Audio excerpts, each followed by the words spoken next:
Ready na ba kayo makinig? So, have any of you experienced flood? Raise your hand. But since I have no audiences, specifically in Marikina City or in Tumana, many people have experienced flood. And so am I. I've lost a lot of personal belongings and it caused us a lot of stress. But we were fortunate enough to be alive. But from what I've observed in my community is that from my community, people don't have second floor houses, or most people. Their safe place is usually an evacuation site or a family relative home. So I've always wondered, what if they weren't ready? What if they weren't prepared? What if they don't know what to do? What floods do you know from recent 2024? We have Baguio Enteng, Baguio Carina, and that I will give you data I've gathered in Baguio Carina that has affected in my community. From what Bagtasa stated, 30% of water comes from the enhanced bagat from the Typhoon Gani or from Typhoon Carina. One meteorologist stated that yes, they were aware, but they were caught off guard. But as a citizen, since you do know what is a flood, what are the causes of flooding and why it keeps on increasing and why people get caught off guard? It is because of the causes of flooding, which is duration, the increased rainfall duration saturating the ground, heavy rain that reduces time for the rain to infiltrate the ground, geology, in which impermeable rocks underground increases surface runoff, and last but not the least, vegetation. Deforestation increases flooding as less water is observed. Now that we have noticed that people get caught off guard, and now that we know the causes of why this flood increases and why people sometimes get surprised when flood water gets negatively impact a community or worsen, I want to introduce my topic. How can you be part of flood prevention in Marikina City? So hi, I'm Hannah Velasco from 11-1 News, presenting how can you be part of flood prevention in Marikina City. Our first main point is, why is it important that we are updated to weather forecast news? We have three ways getting updated. First is news outlet. Second is social media apps such as Marikina PIO, Marikina City 161 Rescue, or third from Timely Alert. So why is it important? Because it is important because this would lead us to the second main point.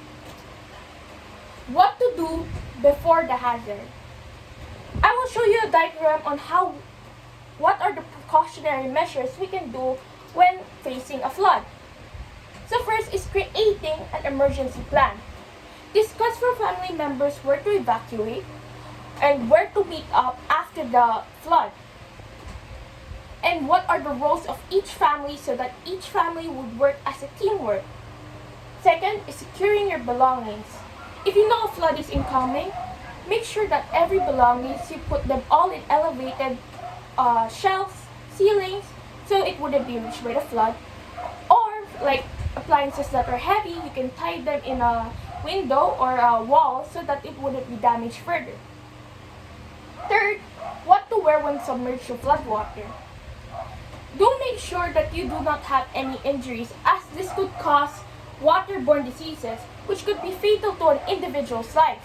Those waterborne diseases are like leptospirosis and rabies and such as other things. So what do we wear? We can wear boots, raincoat that can protect us from the rain. So last but not the least is stay informed. Staying informed would make us formal decisions that we could prepare in creating an emergency plan, securing our belongings, and what to wear when submerged to flood water. But also, what we can prepare for our survival for our family, which is called 72-hour Go Kit Bag, which is known as Go Bag or Bug Out Bag. It is a collection of survival gear that would last for 3 days for a family or an individual. So what is inside a 72-hour Go Kit bag?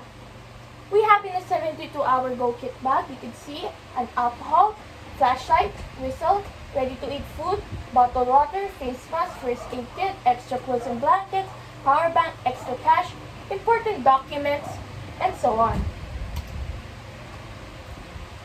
Now, our next main point is where can we evacuate when a disaster happened? I've researched evacuation sites from Concepcion and Tumana, but you can also research from your community, from published barangay sites, or from governments posted of articles. But make sure those places are of course highly elevated that won't be reached by the flood. These are the things I've researched from Concepcion and from Tumana.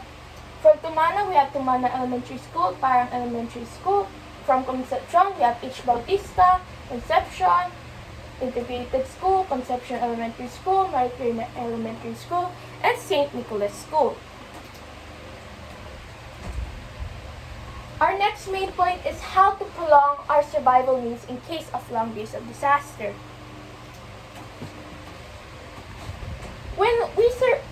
When we can prolong our survival needs, of course we have to rationalize our food so we can maximize the consumption.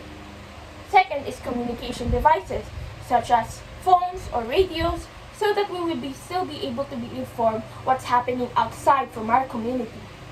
Third is alternative power sources, such as solar charges, generator, or if you don't have those, you could have flashlight or extra batteries.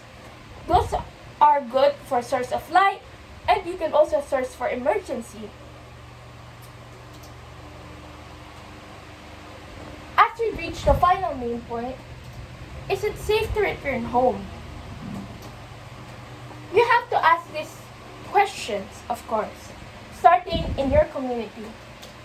In your community, have you observed that there is no cracked roads, loose wires, or any fires? If you ask those and you see nothing, then it is good to inspect your home now.